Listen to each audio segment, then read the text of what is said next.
One's life begins to change when their desires transform into concrete actions. You're listening to the Desire to Be podcast, where your desires for your life and relationships become your mastery. I'm your host, Devora Goldberg, and thank you for joining.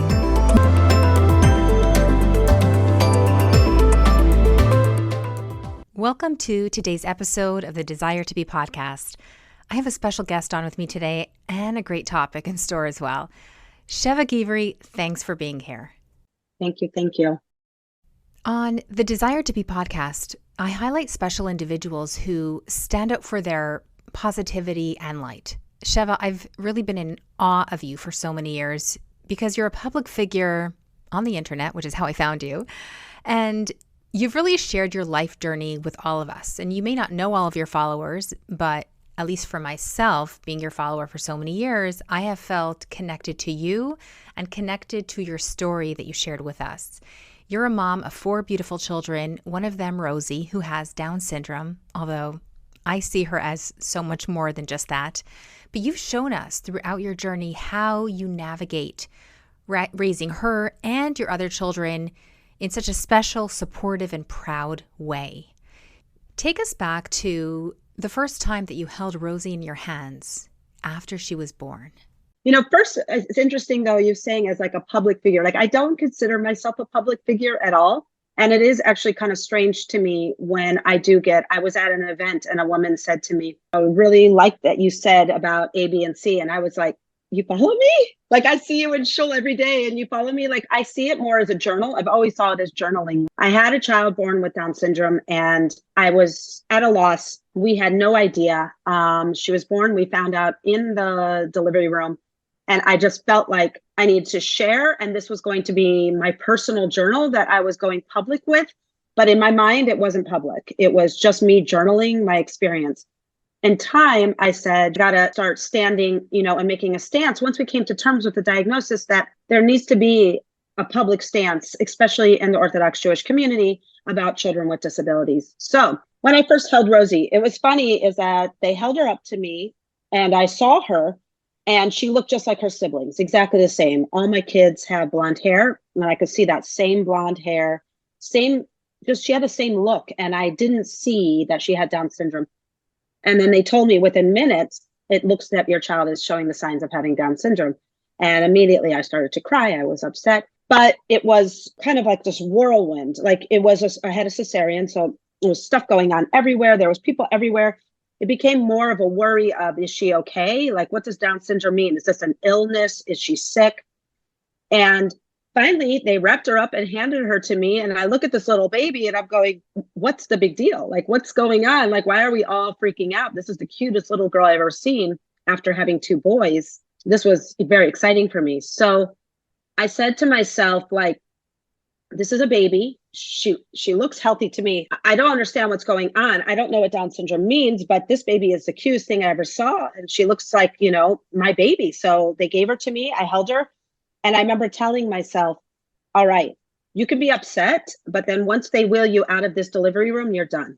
And so I kind of shed my tears. I cried. And it was mostly, I say, like crying about, I don't think it was crying about her. It was crying about the unknown. Like, what is going on? I'm so confused. I don't understand anything right now. And I remember after that, they wheeled me out and I stopped my crying and I was ready to like go into mother bear mode. And I remember taking her to my room. And when the doctors and the nurses all left, because they were constantly in our room, I unwrapped her because I needed to see like what was so bad, what was going on that was so bad. And she was like this cute little ball of tininess. She was really tiny. And she had these little tiny hands and feet, the cutest little face and this tuft of blonde hair. And I was like, I don't get it. And that was it. That was my journey. And that's where we started. What kind of support did you have in the beginning as a parent of a Down syndrome child? Thank God the support is pretty good. It can almost be too much. You're thrown into this new community and this new world, like immediately. I think she started speech therapy around 6 weeks old. Mm-hmm. When she was put into the NICU shortly after, she had some breathing issues that she recovered from. And they started speech therapy in the NICU and occupational therapy, feeding therapies. And you suddenly have this entire amount of people in your home, in your life. You're going to hundreds of doctor's appointments. There's so many medical issues that can go on with a child with Down syndrome. And it can be overwhelming, but also almost like a little exciting, because I want to say like it was like, you weren't alone in this. You had so many people there for you at all times. I remember when I had another baby after Rozie, I was like kind of lonely and like a little depressed, because I was so used to, this is what it is to have a baby, a whole whirlwind. And it was just quiet and nothing. And I was like, where's my people? So from there, I made a decision. The support what I'm talking about right now is within general, like your state funded support, what happens just in general in the communities. But in the Jewish community, there wasn't really much of anything. And I had made the choice that I decided, because I was going to start telling people right away that second. And when people would call me, even in the hospital, to say Mazel Tov, I would say, I'll never forget this. I have a very good friend. We're still very close. And she called me up. I was in the recovery room, and she said, "Oh, Mazel Tov, I heard that you had a baby girl. We're so excited for you." And I said, "I don't know if you heard. You didn't hear. She has Down syndrome." Mm-hmm. And my friend goes, "Yeah. So how many pounds is she? What does she look like? Does she look like your brothers?" And this is what I needed at that time, because I was like, yeah, she does look like her brothers. She was 6 pounds. Isn't that amazing? And that is what I needed. That has been one of my biggest, cheerleaders ever since. And, but in general, the Jewish community was not as supportive. This was 14 years ago. And so that is why I decided to go public.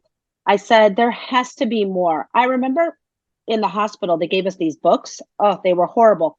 That, were like textbooks that they give you, just like, here is the life of a child with Down syndrome. And there's sad pictures of like kids in like 80s clothes that don't fit properly, just like sad pictures. And I was like, but my daughter's not sad. Like, we have to do better than this. So I started taking up photography. I have a background in art, so it wasn't like I came from nothing, but I said, I'm going to take up photography, and I started photographing and blogging her. And I think that's how we started in this journey. Is that correct? Yeah, absolutely. How do you think your blog evolved since the beginning of starting it? First of all, it started to have a significant amount of followers when the blog, blogs are not such a thing anymore. But at that time, it started out that I was just kind of posting pictures of her and her brother that was closest in age to her. We have another brother that was much older, so he was away in yeshiva. So her brother, that's 2 years apart. And just them together and their interactions. I wasn't even really making a statement. It was just like, how cute are they together? And that was enough for people to see. And then the following started happening. And I started getting, at that time, like nowadays, it's nothing, everything's so fast, but I would get like 40,000 views a day. That was a big deal at that time. And then I started getting published in magazines, in different types of magazines and articles where I would stop blog posts I would post, on different outlets, websites and articles. They would ask, can they repost my, blog posts? And then it just sort of just became a whirlwind. And till this day, people come up to me and remember Rozie as a baby from, being in magazines. I remember she was on the Neshei Chabad newsletter magazine, and she was on a cover, and store owners put it in the window of their store because they loved it. And I love that because, again, the idea that I was photographing her and sharing her, first of all, was scary. It's a scary thing to do, to put your children publicly out there. But I was like, Hashem, I trust you. You gave this to me, and I'm going to go with this. I'm going to go big with this, and I'm trusting you're going to keep her safe.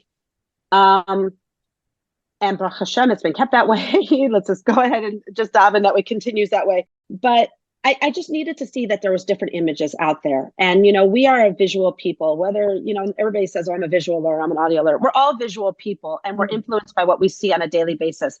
And putting images out of people with disabilities, even if a company does it because they realize that marketing wise, this is the new, thing to do, I'm still for it, because the more images we see of people with disabilities, the more we become comfortable. And that's just who we are as a people. So in the Orthodox community, it wasn't seen so much. Did you see people with disabilities as much photographed in beautiful ways before that?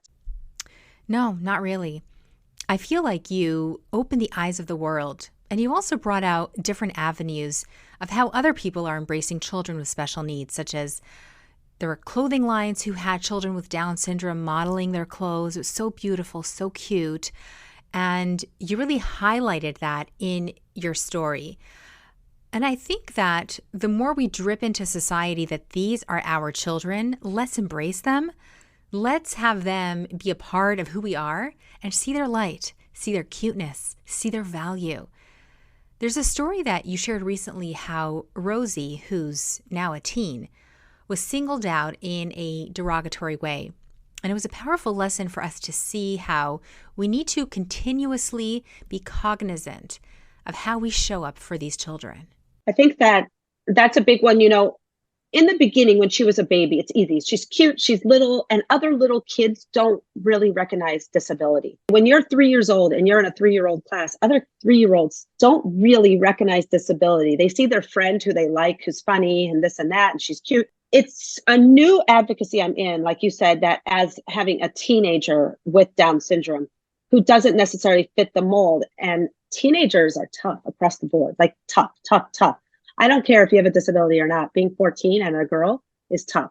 Mm-hmm. And this is a new thing I'm embarking on. And I'm learning as we go. One of the things about disability advocacy is it's brand new. Disability has always been the bottom of the totem pole. It is not something that people feel comfortable advocating for. And it's not something people feel is even needed, because especially with cognitive disabilities. Cognitive disabilities are the hardest, I believe, for people to wrap their heads around. Mm-hmm. If somebody has a physical, you'll hear people say all the time, oh, she's in a wheelchair, but she's all there. Like, what does that mean? Like, I can manage this person because she's just in a wheelchair, but she's all there. Well, what if she's not all there? Like, we can't manage that person. And I think one of the things about intellectual disability is learning that there's value no matter who you are. And IQ does not equal value in this world.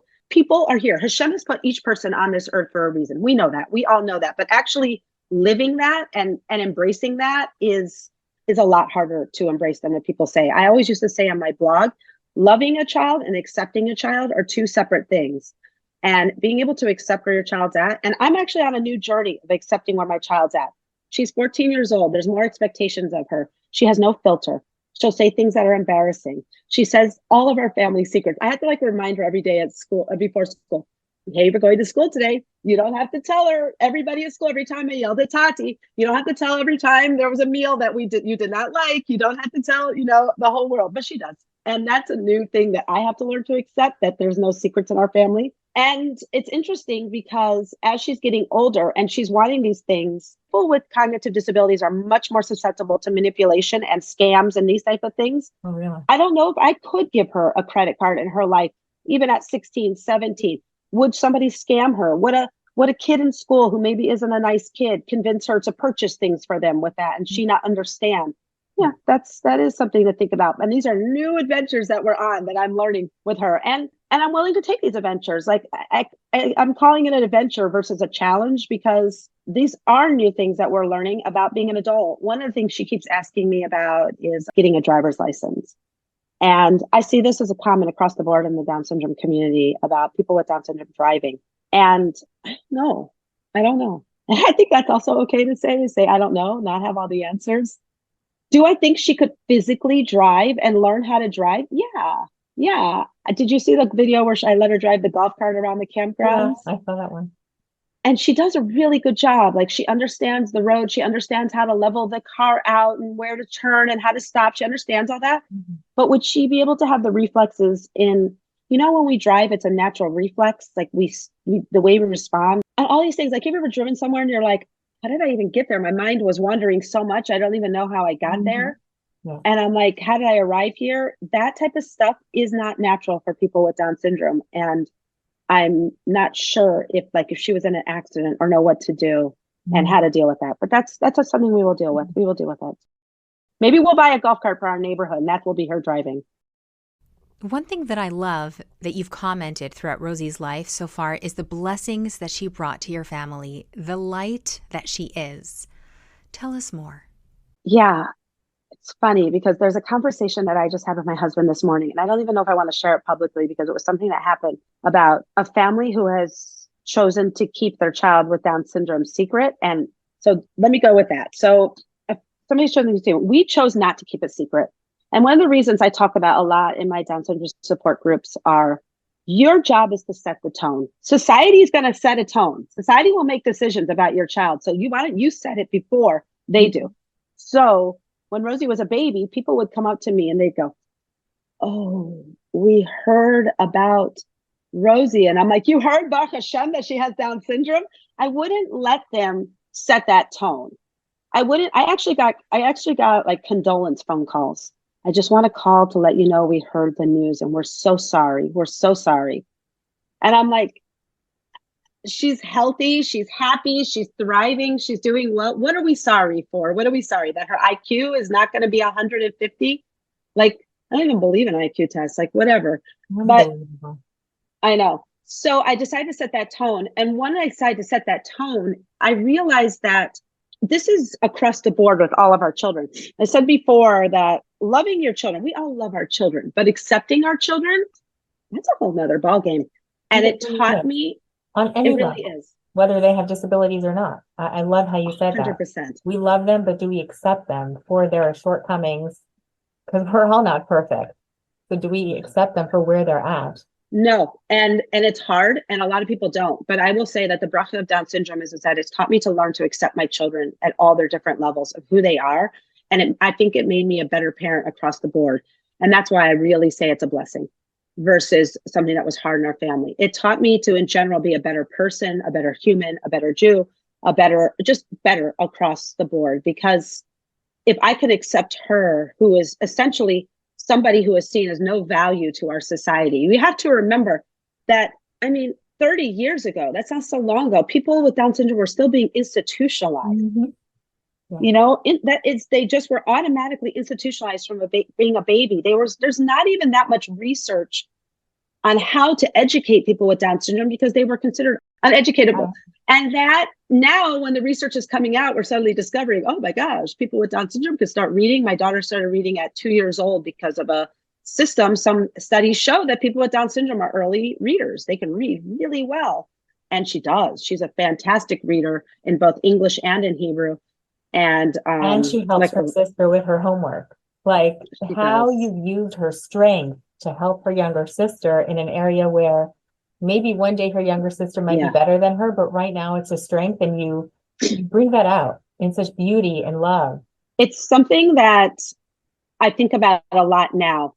Her brother that she's 2 years younger than, that I talk about a lot, and they were the two together in the blog. People always remember Dovi and Rozie. Mm-hmm. And Dovi is away in yeshiva now, and Rozie is home, and she's in school. And for them, that relationship was bonded tight because they were, 2 years old, 2 years apart is not very apart. And I would say he's like the greatest example of what inclusion is. Like he gives her no leadways, none. They will fight and push each other till they'll push each other on the ground for shotgun in the car. And he gives her no leadways. And he does not treat her like, oh, poor Rozie, I should give her a shotgun. Yeah. He doesn't. And she'll say things like, fine, when you come home from yeshiva for Hanukkah, I'll give you shotgun. He's like, good, you should, because I'm away and you're not. They treat each other. And so it was a different story. He has always just treated Rozie. And when she doesn't behave well or she acts in a way that might be embarrassing to him, he doesn't let her get away with it. He does not. And I thought, I always say that inclusion is really messy. It's not pretty. Inclusion is not pretty because real, honest, true inclusion is also calling those people out. Calling somebody out and saying, I don't like it when you talk to me like that, instead of being like, oh, well, she has Down syndrome. She doesn't understand. He doesn't allow her to, be the way it is. She has embarrassed him so many times and he holds her true to it. Now, with her sister that was 6 years apart, she was a baby and Rozie was 6 years old when she was born. And in the beginning, it was very, very cute. It's a newborn baby, but as their age is getting, and Goldie is her youngest sister, it's getting older, I see that there's a maturity that Goldie's going to soon at one point lapse Rozie. God willing, Rozie is going to get married. I know she's going to get married. There's no way she's not going to get married. And we're going to find a shidduch for her. And Rozie will get married, but Rozie and her husband will need some sort of assistance. Goldie will not when they're adults. But when they're adults, I want Goldie to have memories of times that Rozie was her assistant, that Rozie helps her every morning. If I'm not available, Rozie will brush out Goldie's hair. If Goldie's running late, which she does all the time, and Rozie does not, mind you, Rozie is very like regimented. She'll pack up Goldie's snack and water bottle and get her stuff ready for her for school. She will help her with homework. She will help her, when Goldie wasn't reading, she would read to her all the time. She can help Goldie with davening. Rosie's an amazing davener. She can help if a sitter.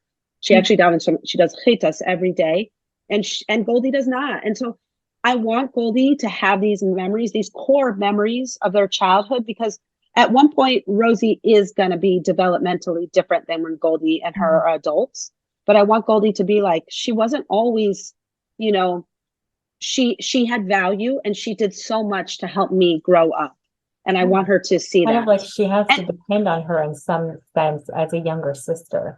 It's not just she does as an accepting. It's also like we need each other, which is so beautiful. I also think it's important to recognize that if Rozie was not as functioning at the level she is, I don't want to say high functioning. I hate that word, high functioning. People always say, oh, I noticed Rozie is very high functioning. And I'm like, and I want to say to somebody with their child who maybe doesn't have a disability, oh, I noticed your child is high functioning too. Like, what does that even mean? Like, why do we like have this like gauge? If Rozie was functioning at a different level, I still would help Goldie to find the value of her big sister, because again, it's going to change. The dynamics will change. And maybe they won't. Maybe Rozie will always be the big sister dynamic. Who knows? I don't know what the future will bring. But I want there to be these core memories. I want Goldie to remember the value that Rozie gave to her. And I thought it would start to change more, but Rosie's 14 and Goldie is 8, and Goldie is very mature, but there still is that big sister, little sister dynamic, and it hasn't changed yet. So I'm not thinking it's going to change so dramatically as I thought it would in the beginning. Yeah. But for now, I established that between them. It's a very cute relationship. I appreciate that. It really feels authentic. Now, you use the word value. I want to touch in a moment on inclusion and how we as a society can get better at inclusion. So one of the things I said before and what I talk about a lot is that understanding what to do to have good inclusion, to have disability rights, this is all so brand new. We're all trailblazing, and it's constantly changing. So one of the things I think that the rest of the world has to be understanding that we as disabled people or parents of disabled people are constantly trying to figure this all out. And what we tell you today, what I say today may not be true in 10 years. So one of the examples I give of that is using the word disability. It used to be something we didn't say. When Rozie was born 14 years ago, we used to say children with differences, special needs, these are things. Now there's a new movement, and I'm kind of loving it, of having pride in disability. Like, disability is okay. Yeah, I have a disability, and that's fine. So saying I have a disabled child was something we used to all kind of, but now we say, yeah, we have a disabled child, and that's okay. And finding ownership in that is kind of a new thing. So that's what I mean by ebbs and flowing. So when it comes to inclusion, I'm constantly learning and basing inclusion, and one of the things, I listened to a podcast, and I wish I could give the credit to it. I cannot remember. I've listened to so many. Is that one of the things they talked about is inclusion. And when there was a school district that had very successful inclusion, and they interviewed the schools, and they wanted to know what was their like secret sauce, what made it work for them. And one of the things they said is that for inclusion to work, everybody has to be involved in the school from the very top. So from the school board, from the administrators, all the way down to maybe even the janitorial staff. Everybody has to be on board with this idea of inclusion. And like I said before, inclusion is not always pretty. Letting somebody get away with things all the time in a classroom is not inclusive. Sitting a child in the back of the classroom and letting them just be part of the classroom because, you should really do that is not inclusive. Making reasonable accommodations, being accepting and understanding, that's inclusion. Somebody said to me, I recently put a poll on because I don't blog anymore. I just use Instagram as my blog. And I said, what would you like to see more of inclusion? And somebody said, my child's not a chesed case. I'm not your mitzvah points. Like, I'm not here for to do your chesed hours and your mitzvah. And someone messaged me and said, well, what is wrong with that? And I said, what's wrong with that is I don't want that for my kids. I don't want that for any of my kids. I want genuine, real friendships, but not chesed hours. Yeah. Yes, there is value to that. Yes, there is. And sometimes good things can come from that. But anytime that I've spoken for the friendship circle, I've spoken for a friendship circle conference. Mm-hmm. And I again asked parents, what do you want me to tell these friendship circle leaders? And what they all said, every parent of a child with a disability says, all I want for my kids is real friendship. The teen volunteers are fantastic. It's wonderful and it gives us respite and it's great, but those aren't real friendships. Yeah. And we all just want real friendship more than education, more than our kids having a good school. The one thing we want more than anything is for our kids to have a friend, a real friend. Yes. And I have to say that as a mom of kids myself, the way that I teach my kids, that when they see people with special needs, always be sure to give them a smile. I see so many people turn the other way, not wanting to look at that person, but hey, they're human too. I tell my kids, they too need a nice word. They too need a good morning, good afternoon. They too have the right to have the door held open for them, etc. And also I tell them, if you're able to strike up a friendship, it's even better. And the thing is you don't have to be friends. We always shove our kids in, like, you know, especially in and not like in Hesed organizations, you don't have to click. Friendships don't click between everybody. It has to mesh. It has to mesh. And that is including for people with disabilities. And I think that we could tell all of our kids, you know, everything we could say. We could say to our kids, you need to do this, you can do this. And I think it's great that you do. But I think what you probably don't realize what you do that makes a difference with your children is how they see you behave. Yeah. What they see in you to do. And that has more of an impact than what your words are. And one of the things that I have suggested recently, I spoke about this on Instagram, is that what can you do to be more inclusive? So one of the things is that if you see a person with a disability and you have questions, address that person first. Hey, how are you? How old are you? I notice that you're part of this group. My daughter is 14. How old are you? If they are nonverbal or not able to answer, usually then the caretaker will step in and say, oh, he's nonverbal. He is 16 years old. But give that person a chance and then wait. I took a speech therapy course when Rozie was a baby to help her with her speech. And one of the things they taught in that course was waiting. And one of the things, we don't do this as a society. When we want a baby to talk, we say, mama, mama, mama, mama. Come on, say mama, you can do it. And we don't give time to process. And in this speech therapy course I took, it said, you do this. Hi, I'm mama, mama. And then you count. They say you count 10 Mississippis. It's so uncomfortable and you wait expectantly. And then when you give them time to process, and sometimes they'll make a sound and you'll say, mama, and they'll go, and you'll say, yeah, mama, that's right. And that we miss these moments because we're so fast. And so when we do is we say, hi, welcome to the event. How old are you? We don't give time for anybody to even answer. Take a moment, wait, let the person press, and you might get an answer. And even if it's a grunt, it's something. It's an attempt at communication. And we're so in our society as to these days, we wait for nothing. Yeah. And let's wait and let's see. And that is inclusion. You know, those simple little things, those simple little changes, that makes a big deal in somebody's life. A big, big deal.